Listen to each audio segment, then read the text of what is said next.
Zealand side. Australia, they have a somewhat new look side today with Belgian-based Aurelio Vidmar, Carl Viet and Jason Polak promoted.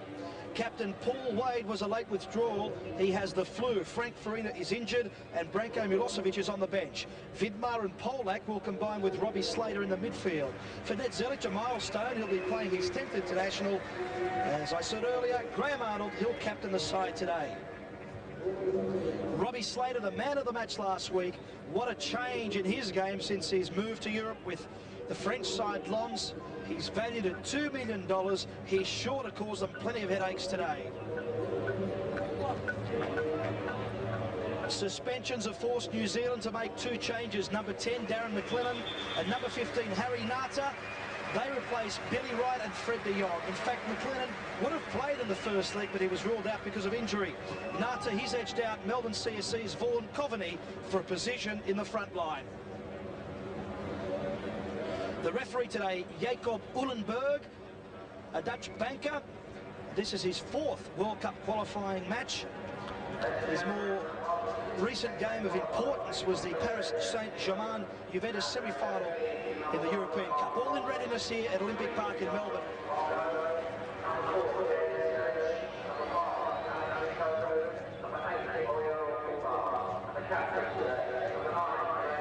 Uhlenberg checks with the officials.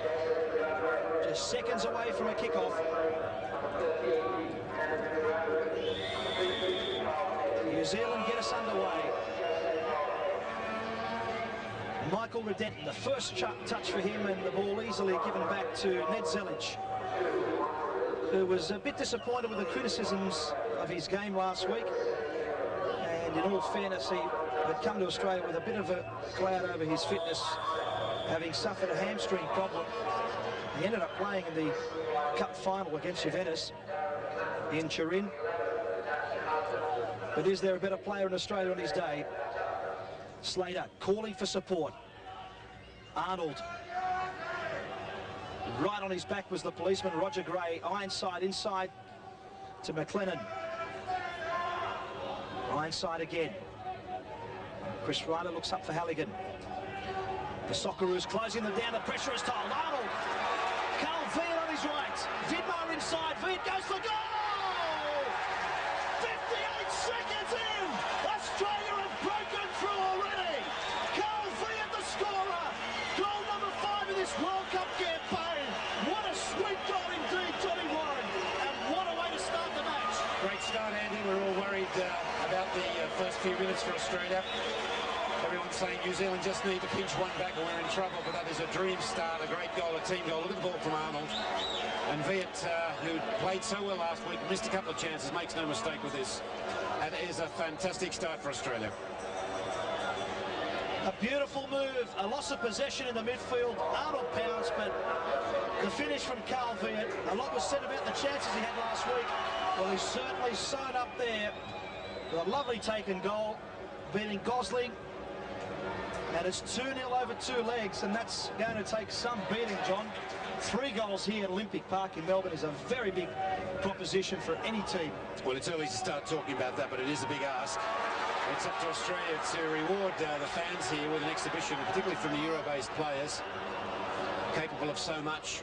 Perhaps now is going to set the scene for them to be able to provide the fans here and the fans through SBS with a first-class exhibition of football. Well, I talk about fans, and one has to say disappointed with the roll-up here in Melbourne. This is a World Cup game. They don't come any more important. There's Jason Polak. Good touch on to Van Blurk. Alex Tobin. One noticeable thing with this lineup today, the soccer nursery from those youth team days of quite a few years back, and you see the likes of the Van Blurks, the Polaks, the Zeliches, and so on coming through. It's been such a development, a transition in Australian football, and this is what it's all come to. Well, it's been a development of worldwide football. It has been the Havelange era as president of FIFA, which has introduced these various age competitions, which has enabled the so-called third world countries, of which Australia is one, to evolve into countries that are challenging the big ones at all international levels. And the man challenging right now is Robbie Slater. A lovely ball for Vidmar. This is amazing! 3 minutes into the game!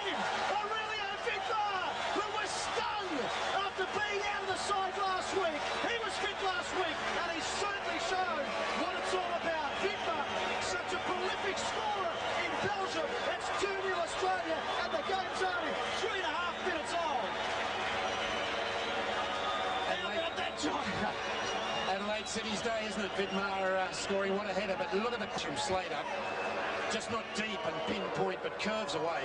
And a splendid header from Vidmar. And for young players watching, just the quality of this cross from Slater is perfect. Vidmar's second goal for the Socceroos. His 9th international. You get a better idea here, Andy, that the way the cross curves away from the keeper's got no chance at all.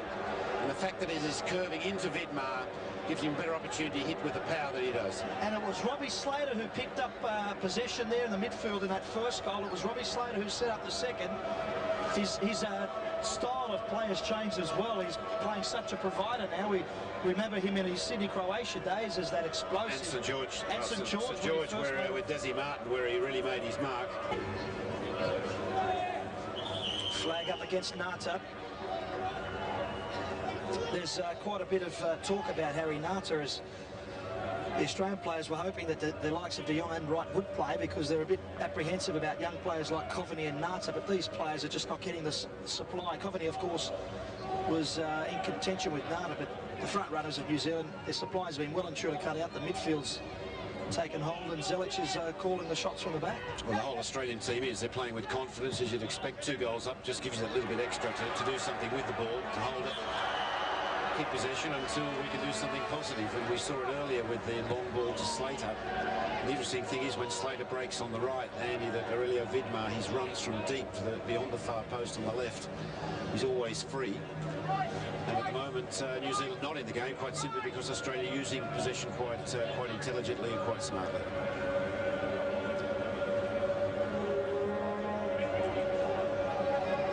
And this time, the big men are up at the edge of the area. Waiting, Van Blerk. The dummy run had come from Durakovic. Vidmar again! Aurelio Vidmar! He's made a name for himself with Waregem in Belgium. 19 goals there. His aerial dominance has been superb today. Well, New Zealand quite understandably looking after the likes of Viet and Arnold, and they are dragging the defenders away and leaving the room for Vidmar. He's already proved just how strong he is in the air. Just on Vidmar, quite a lengthy chat with Aurelio yesterday. He was gutted, in his own words, he was gutted not being able to start last week. He thought he might have been able to start the game, and he certainly responded in the best possible fashion.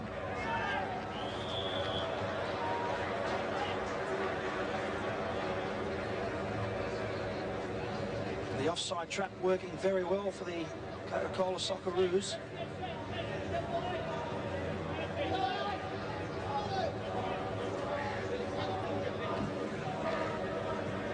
The victor over the 2 legs here will go on to play Canada. First leg of that game on the 31st of July in Canada. The return leg will be played 2 weeks later in either Sydney or Auckland.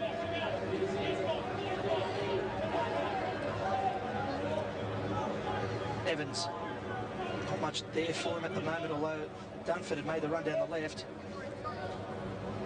Zelic, safety first.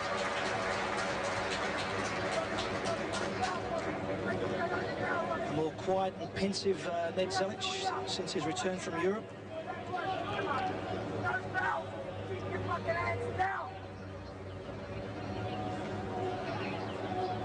Nata.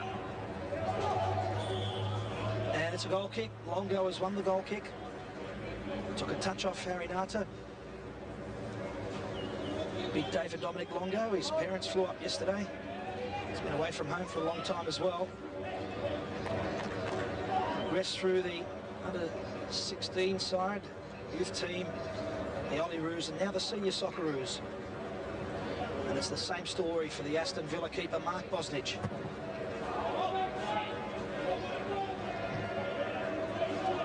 Whittington and Zelic just leaving it for the young man. Bosnich, he in fact is the youngest player on the pitch. Halligan away, Polak, control, looks up for Viet. Viet, Roger Gray ahead of him. Vidmar's come back, but he's going for Slater. Slater looked like he was held under. Good header in the air from Robbie Slater, getting around his man, Halligan. Gosling was at the near post, and if a player deserves a goal today, that's Robbie Slater. Lovely move and a great cross. Vidmar. Still Vidmar, and there was Gray. But now McGarry has slipped straight through them. McLennan inside for McGarry. And that was really the opportunity of the game so far for New Zealand. A good move. McGarry was instrumental in the early stages of that. And the type of move Australia got to be careful of, Andy. The game is theirs, but it's just an incident such as that that can allow New Zealand back in with a whiff of it. And this is also an historic day between both countries. This is their 50th international. And in 50 matches between the two countries, Australia have been triumphant 28 times, New Zealand 11. But when you put that into perspective, in the two of the last 3 World Cup campaigns, it's been New Zealand that have dashed Australia's hopes of getting there. Slater's ball for Viet. Now Ironside on for Nata Polak. He's having a good game as well, isn't he? Polak outstanding in midfield. Grabbed his opportunity. In the absence of Wade, always has been a talent, but to start doing it at this level, the way that he is doing it. The other player this half, Andy, has been Slater for me, has been quite outstanding up and down the right flank. The work rate, the creation, and the quality of crosses has been first class. I think it suits him better on the right side rather than the left as he played last week in Auckland. He's a natural right-sided player. And Bosnich with the first save for him. And that is the danger of New Zealand. Set pieces, free kicks, corner kicks. They are very strong in the air. Thankfully, Bosnich had that one covered. But if New Zealand are to get back into the game, it's going to be from situations like this. The captain Dunford was the man who had the free header.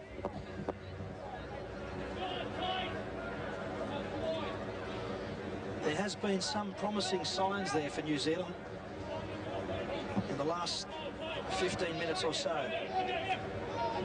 Well, it's a point I'm sure Eddie Thompson, Les Schoenfeld, Raul Blanco at half-time will be emphasising to the players, assuming they go in with a 2-goal break. But as good as it seems, the game is not over, and should New Zealand be able to get one back, that they will fight to the death to make life very, very difficult for Australia.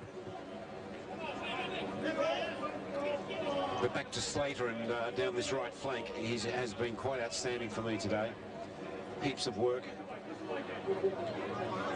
And always feel that right-sided players should play on the right side. I don't feel that it suits him on the other side. Sorry, John, it looked like Jurakovic was going to wear McGarry's boot there, but he's a committed defender. Yes, Slater has certainly stood out today. All the Australians have played well. They've worked much better as a team, and well, something we all expected. You know, they had to get some time together out in the middle in big games, and this is just their second match. Well, I think it's very unfortunate to tag them a dream team when they haven't played together, and it's a big ask. But what has been impressive today, apart from the dream start that they had with the 2 goals in 3 minutes, has been the quality of the pressing when they lose possession of the ball. They just haven't allowed New Zealand to settle. It's been a cumulative attack on New Zealand when they're in possession of the ball, and putting them under so much pressure that they're able to win it back relatively easily.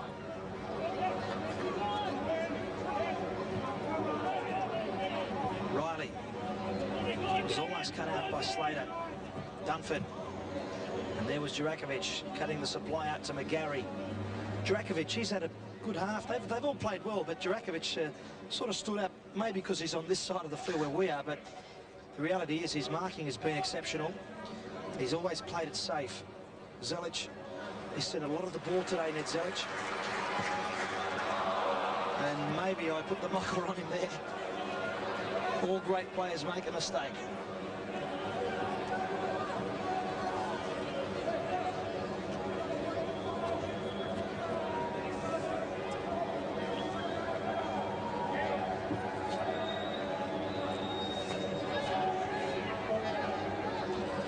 Danger period now, John. We've got about 3 minutes of normal time left, and now it's a free kick. We saw what happened just 3 or 4 minutes ago.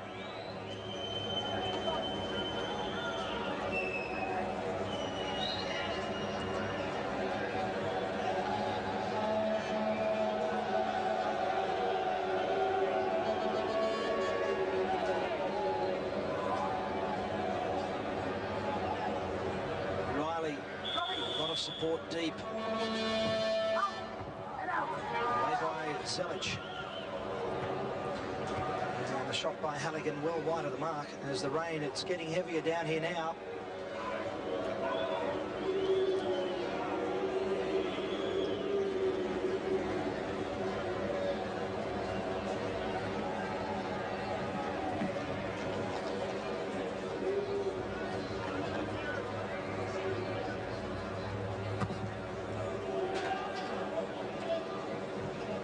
Side up. Touch by McLennan was too strong.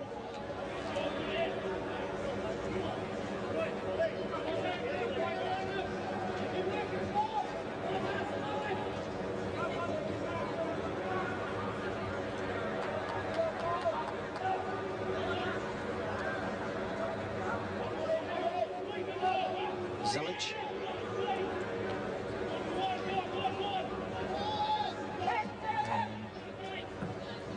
Tobin looks for Arnold. It was cut out by Ironside. Ironside in there again. Riley. The run through the middle by McGarry. The ball was cut out by Zelic. Van Blurk. Not much up there at the moment, although it's coming through the midfield. Arnold, a touch on for Vidmar. Inside, though, for Zelic. Vidmar's got Slater there. Slater and Halligan. Still Robbie Slater!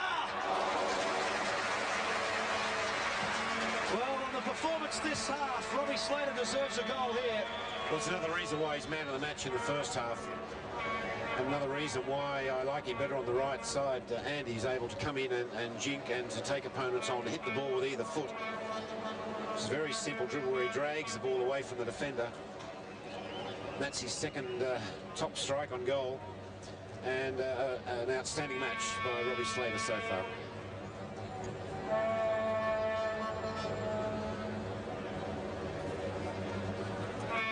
That poses the question, and if Slater does play on the right, where does Farina go when he's fit? Probably would contest with Viet through the middle.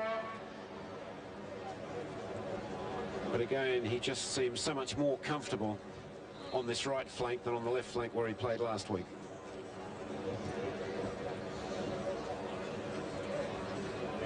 Michael Riddington, he took a bit of a knock when he went in for a challenge just before that passage of play.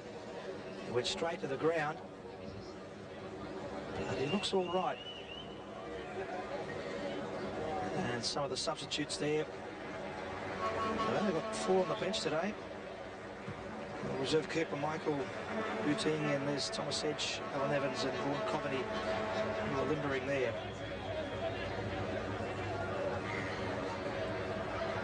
Sydney Olympic goalkeeper Clint Gosling. Based in Newcastle, he's got a painting contract business up there. A couple of soccer players also working for him. Up was Longo. Back there by Riddington. Zelic. Riley. Well and truly in the stoppages now. Bosnich calling. And again, his dominance in the air. You look at Bosnich, and he's grown in height as well the last 18 months. He's grown about 2.5 inches. Well, he always was strong in the air, but his experience in the English First Division just gives him that extra quality in the air, just makes the rest of the defence feel so safe. But an excellent first half for Australia, thanks to that. The 2 goals in the first 3 minutes. 2 splendid strikes, first from Viet and then from Vidmar. Have Australia really in the box seat to advance to the next stage of the World Cup. Carl Viet and Aurelio Vidmar.